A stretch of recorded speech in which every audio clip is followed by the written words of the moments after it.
సిగ్గు సిగ్గు సిగ్గు సిగ్గు జై తెలంగాణ జోహార్ తెలంగాణ విద్యార్థి అమర వీరులకు జోహార్ తెలంగాణ విద్యార్థి అమర వీరులకు స్పందించాలి ప్రభుత్వం వెంటనే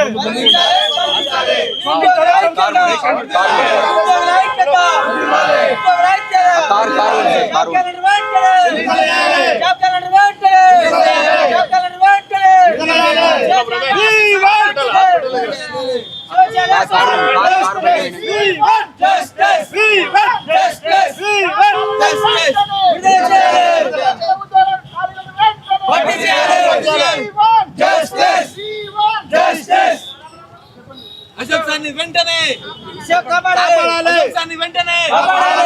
సార్ని వెంటనే ఉద్యోగాలు జాబ్ క్యాలెండర్ వెంటనే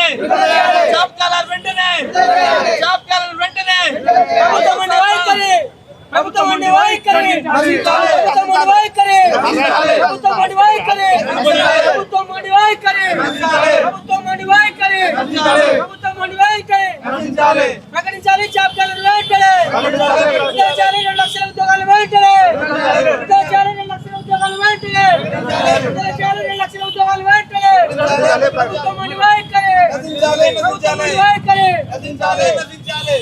We want justice. We want justice. We want justice. We want justice. We want justice. We want justice. We want justice. నటించాలి ప్రభుత్వం ఉండి వైఖరి వెంటనే నటించాలి ప్రభుత్వం ఉండి వైఖరి వెంటనే We want justice. We want justice. Save Ashok sir. Save Ashok sir. We want justice. We want justice. We want justice.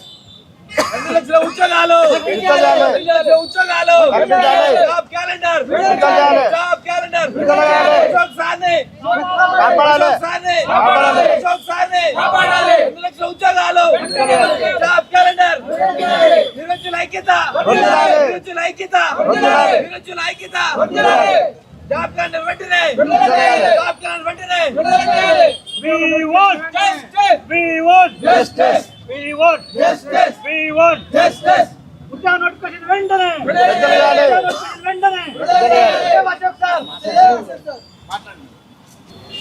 Ashok sir దీక్ష చేపట్టి ఇప్పటికీ దాదాపు 10వ రోజు అవుతుంది. ఇప్పటిదాకా కూడా గవర్నమెంట్ స్పందించకపోవడం అనేది గవర్నమెంట్ విజ్ఞతకే వదిలేస్తున్నాము. నిరుద్యోగులకు నోటిఫికేషన్లు ఇస్తారని ఆశ చూపించి వాళ్ళకి ఏదో కుక్కల గాట్ల బిస్కెట్లు వేసినప్పుడు అదిగో త్వరలో అనుకుంటా నిరుద్యోగులను మభ్యపెడుతూ ఇప్పటికి 21 నెలలు కాలం గడిపింది. ఇంకా ఎన్ని నెలలు వెయిట్ చేయమంటున్నారు? అశోక్ సార్ నిరుద్యోగుల కోసం వెంటనే నోటిఫికేషన్ విడుదల చేయాలని ఇప్పుడు దీక్ష కూర్చున్నాడు. సార్ పరిస్థితి చాలా క్రిటికల్గా ఉంది. చెప్పడానికి కూడా నోరు రావట్లేదు, చూడడానికి కూడా పర్మిషన్ ఇవ్వట్లేరు. పోలీసు వాళ్ళు మొండిగా వ్యవహరిస్తున్నారు. ఎవరు వస్తే వాళ్ళ డీటెయిల్స్ రాసుకోవాల్సిన అవసరం ఏముంది? ఇది ప్రజాపాలన అన్నారు, ఇది ప్రజాపాలన లెక్క లేదు, నిరంకుశ పాలన లెక్క ఉంది. ఇది పోలీసు రాజ్యమా లేకుంటే ప్రజారాజ్యమా? అసలు నేను రేవంత్ రెడ్డి గారిని ఒకటే అడుగుతున్నాను, మీరు ఎందుకు ఇచ్చారు జాబ్ క్యాలెండర్? 2 లక్షలను ఎందుకు మెన్షన్ చేశారు? దేనికి మెన్షన్ చేశారు? నిరుద్యోగులకు ఆశని కల్పించారు. మీరు నిరుద్యోగులు మాకు ఇంతకుముందు గవర్నమెంట్ నోటిఫికేషన్ ఇవ్వలేదని మీరు 2 లక్షల ఉద్యోగాలు జాబ్ క్యాలెండర్లో మెన్షన్ చేశారని ఒకే ఒక ఉద్దేశంతో తల్లిదండ్రులకు చుట్టాలకు అందరూ చెప్పి మీకు ఓట్లు వేయించి మీరు పదవి వచ్చిన తర్వాత ఈ విధంగా నిరుద్యోగులు మీకు కళ్ళకు కల్పించట్లేదా? అసలు మీరు ఏమనుకుంటున్నారు? వీళ్ళు మనుషులు గారా? మీ ఫ్రీ బస్ ఇస్తారు, ఫ్రీ బస్ ఎవరు పెట్టమన్నారండి? దానివల్ల యూజ్ ఏముంది? ఇలాంటి వాళ్ళకు ఉద్యోగాలు రావడం వల్ల వాళ్ళ కుటుంబాన్ని వాళ్ళు పోషించుకోలేరా? ఫ్రీ బస్ ఎందుకు పెట్టారు? మీరు కౌలు రైతులకు మద్దతు ధర ప్రకటించకుండా మీరు ఒక ఎకరాలకు డబ్బులు ఎవరు ఏమన్నారు? ఇవన్నీ ఎందుకు ఇచ్చారు? ఫ్రీగా మీరు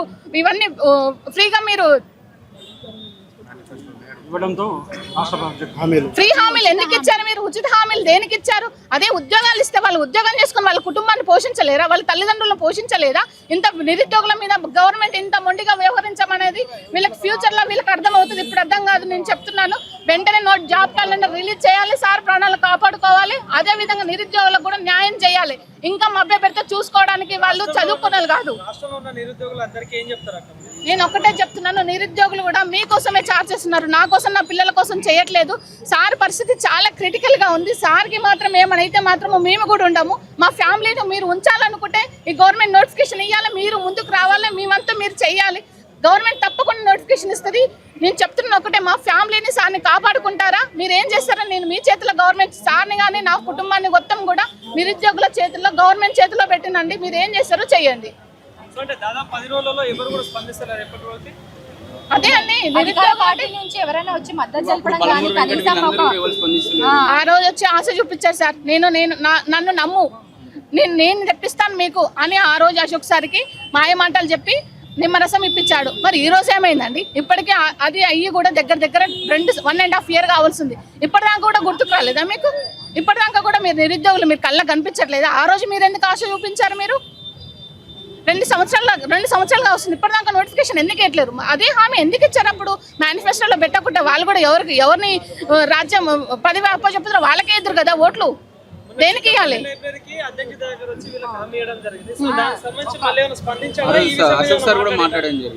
ఈ విషయం అసలు నిరుద్యోగుల గురించి గవర్నమెంట్ కి చీమ కుట్టినట్టు కూడా లేదు.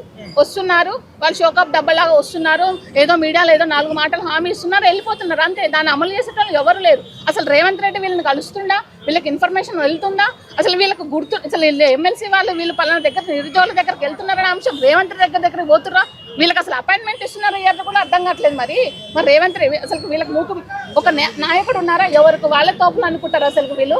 అసలు ఏందనుకుంటారు ఎవరు? మరి విద్యాశాఖ మంత్రి రేవంత్ రెడ్డి గారు. మరి ఇంత జరుగుతుంది, 20 నెలల నుంచి లొల్లులు జరుగుతున్నాయి, కనీసం ఒక్కటన్నా అనౌన్స్ చేశారా? అసలు నిరుద్యోగులు ఎట్లా కనపడుతున్నారు వాళ్ళ కళ్ళకి?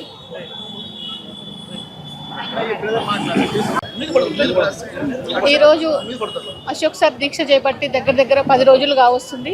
ఇప్పటిదాకా కూడా ప్రభుత్వం ఎటువంటి చర్చలకు పిలవడం కానీ కనీసం ఒకరిని పంపించి మేము పలానా హామీ ఇస్తున్నాము కానీ ఎటువంటిది కూడా మాకు ఇంకా ఎటువంటి సమాచారం కూడా రాలేదు. కృష్ణన్న లోపలికి వచ్చిండు. సార్ యొక్క దుస్థితి చూసి, దాని యొక్క పరిస్థితి చూసి, కండిషన్ చూసి చూడలేక అన్న దీక్ష విరమించి ఎందుకు ఇదంతా ఎట్లా ఉందంటే సార్ ఎంత చెప్పినా కానీ ససేమిరా వినలేదు.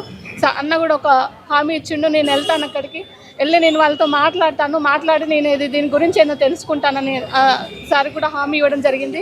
నేను గవర్నమెంట్కి ఒకటే చెప్తున్నానండి, ఇంకెన్ని రోజులు ఉంచుతారండి లోపల? ఇంకెన్ని రోజులు ఉంచుతారు? ఏం చేయాలనుకుంటున్నారు అసలుకి? అక్కడ లోపల సిచ్యువేషన్ ఎలా ఉందంటే అసలుకి చూడడానికి కూడా అసలుకి కళ్ళు అసలుకి ఏంది సార్ ఇలా అయిపోయాడనే మొత్తం ఒక బిక్క బీసీ అసలుకి శరీరం పానంలో అసలు శరీరం ఉందా లేదా, బాడీ ఉందా లేదా అనే సిచ్యువేషన్కి వచ్చేసింది. దగ్గర ముందు రోజే పట్టుకెళ్ళారు. ఈ రోజుకి యాక్చువల్గా 10వ రోజు అన్నట్టు. ఇంకా కూడా గవర్నమెంట్ ఇంకా ఏం డిసిషన్ తీసుకోవట్లేదు. సార్కి ఏదైనా ఒక హామీ ఇవ్వండి, లేకుంటే సార్తో పాటు సార్కి ఏమైనా మాత్రం నేను నా పిల్లలు కూడా ఏం చేసుకుంటాము? ఈ రాష్ట్రం ఏమవుతుందో నేను గవర్నమెంట్కి హెచ్చరిస్తున్నాను. పిల్లలకి న్యాయం చేయండి. నిరుద్యోగులు నోటిఫికేషన్ కోసం 20 ఏళ్ళుగా మీరు ఇస్తానన్న 2 లక్షల ఉద్యోగాలు ఇస్తారన్న ఒకే మాటతోటి మీకు ఓట్లు వేశారు. నేను చెప్తున్నాను, ఈ గవర్నమెంట్కి రిక్వెస్ట్ కూడా చేస్తున్నాను. 2 లక్షల ఉద్యోగాలు ఏమొద్దు, సార్ అడిగింది 50,000 ఉద్యోగాలే. ఆ ఉద్యోగం నోటిఫికేషన్ ఇచ్చి విద్యార్థులకు న్యాయం చేయాలి, మా ఫ్యామిలీని కూడా కాపాడాలని నేను కోరుకుంటున్నాను మీడియా పరంగా.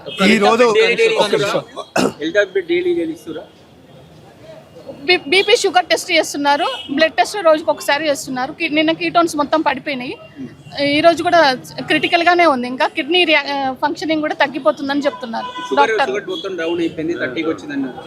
షుగర్ ఫ్లూయిడ్స్ పెట్టి దాన్ని మెయింటైన్ చేస్తున్నారండి. షుగర్ ఫ్లూయిడ్స్ నిన్న తగ్గిపోయినాయి, ఫ్లూయిడ్స్ పెట్టి కొంచెం దాన్ని మళ్ళీ మెయింటైన్ చేస్తున్నారు. కానీ సార్ పరిస్థితి అయితే అసలుకి మింగడానికి లాలాజలం కూడా రావట్లేదు, ఆ స్థితిలోకి వెళ్ళిపోయింది. అసలు వాటర్ లెక్క ఏం లెక్క, లోపల పేగులు ఎండిపోయి మాట్లాడే సిచ్యువేషన్లో కూడా లేడు సార్ ఇప్పుడు. ఈరోజు నేను రాజు నేత, మలిదశ తెలంగాణ ఉద్యమకారుణ్ణి, ఉస్మాన్ యూనివర్సిటీ. ఈరోజు తెలంగాణ రాష్ట్రం కోసం మేమందరం కూడా 2008 నుంచి జరిగినటువంటి మలిదశ తెలంగాణ ఉద్యమంలో వీరోచితంగా పోరాటాలు చేసి ప్రాణాలకు తెగించి ఈరోజు కొట్లాడి జైళ్లకు పోయిన కేసులను లెక్క చేయకుండా ఈరోజు కొట్లాడి సాధించుకున్నటువంటి తెలంగాణలో మళ్ళా నీళ్లు నిధులు నియామకాల కోసమే మళ్ళా కొట్లాడాల్సినటువంటి పరిస్థితి వచ్చింది. ఇది చాలా తీవ్ర ఆందోళనకరమైనటువంటి విషయం. ఈరోజు ఉస్మానియా హాస్పిటల్లో ఉన్నటువంటి అశోక్ సార్ని పరామర్శించడానికి రావడం జరిగింది. సార్ యొక్క ఆరోగ్య పరిస్థితి చాలా క్షీణిస్తూ ఉంది. తెలంగాణ రాష్ట్రంలో ఉన్నటువంటి లక్షలాది మంది విద్యార్థులు, నిరుద్యోగులు అందరూ కూడా చాలా తీవ్రమైన ఆందోళనలో ఉన్నారు. ఈ ప్రభుత్వానికి మేము ఈ సందర్భంగా డిమాండ్ చేస్తున్నాం, తెలంగాణ ఉద్యమకారులుగా మీరు అతి త్వరలోనే తెలంగాణ రాష్ట్రంలో భర్తీ చేస్తామన్నటువంటి 2 లక్షల ఉద్యోగాలు భర్తీ చేయండి. అశోక్ సార్ చేసేటువంటి దీక్షకు తెలంగాణ రాష్ట్రంలోని లక్షలాది మంది విద్యార్థులు, నిరుద్యోగులు, ఉద్యమకారులుగా మేము కూడా పూర్తి మద్దతును ప్రకటిస్తున్నాం. రాబోయే రోజుల్లో సార్ యొక్క ఆరోగ్యం క్షీణించింది. ఇప్పటికే 10 రోజులైంది. 10 రోజులైనా కూడా ఈ ప్రభుత్వంలో కదలిక లేదు. విద్యార్థులు నిరుద్యోగులు అందరూ కూడా వివిధ జిల్లాల నుంచి రాష్ట్ర వ్యాప్తంగా తరలి ఇక్కడికి ఆయన దగ్గరికి రావడానికి వస్తున్నారు. మీరు ఇక్కడ చూడండి, ఆసుపత్రి దగ్గర మొత్తం కూడా పోలీస్ బందోబస్తును పెట్టిర్రు. ఎందుకు? ఆయన చేస్తున్నటువంటి దీక్ష చాలా న్యాయమైనది కదా. విద్యార్థుల కోసం, నిరుద్యోగుల కోసం జాబులు వేయాలని చెప్పేసి 2 లక్షల ఉద్యోగాలు నింపాలని చెప్పేసి చేస్తున్నటువంటి దీక్ష చాలా న్యాయమైంది. మీరు నిరుద్యోగ భృతి ఇస్తున్నారు, 4016 ఇవ్వలేదు. తర్వాత నోటిఫికేషన్లు ఇస్తున్నారు, జాబ్ క్యాలెండర్లు ఇస్తున్నారు, అనేక రకాలైనటువంటి వాగ్దానాలు చేసిర్రు. ఏది కూడా మీరు చేయలేదు. గత ప్రభుత్వంలో పేపర్ లీకేజ్ అయింది ఎన్నికలకు ముందు, అందులో నాలాంటి వాళ్ళు పోరాటం చేసినాం. నన్ను 16 రోజులు జైల్లో పెట్టిర్రు అప్పుడు ప్రభుత్వం. ఇదే టీఎస్పీఎస్సీ దగ్గర పోరాటం చేసి ఆ బోర్డును విరగొడితే 16 రోజులు నన్ను జైల్లో పెట్టిరు ఉద్యోగాల కోసం. మళ్ళీ కొత్త ప్రభుత్వం వచ్చిన తర్వాతనన్నా రోజులు మారుతాయి, మన ఉద్యోగాలు మనకు వస్తాయి అనుకుంటే ఇప్పుడు కూడా మళ్ళీ అదే పరిస్థితి ఉంది. కాబట్టి ఈ ప్రభుత్వాన్ని తీవ్రంగా హెచ్చరిస్తున్నాం. పోలీసు ఉద్యోగాలు నింపాలి, టీచర్ ఉద్యోగాలు నింపాలి, అన్ని ఉద్యోగాలు భర్తీ చేయాలి. తెలంగాణ రాష్ట్రంలో మీరు అధికారంలోకి వచ్చి 22 నెలలు అవుతున్నా కూడా ఇప్పటికీ తాత్సారం చేస్తున్నారు. ఇది మంచి పద్ధతి కాదు, చెప్తున్నాం. తస్మాత్ జాగ్రత్త. మాలాంటి తెలంగాణ ఉద్యమకారులందరూ కూడా కదం తొక్కుతాం. మళ్ళీ ఈ ప్రభుత్వం మీద సైరన్ యుద్ధం మోగిస్తామని సందర్భంగా తెలియజేస్తా ఉన్నాం.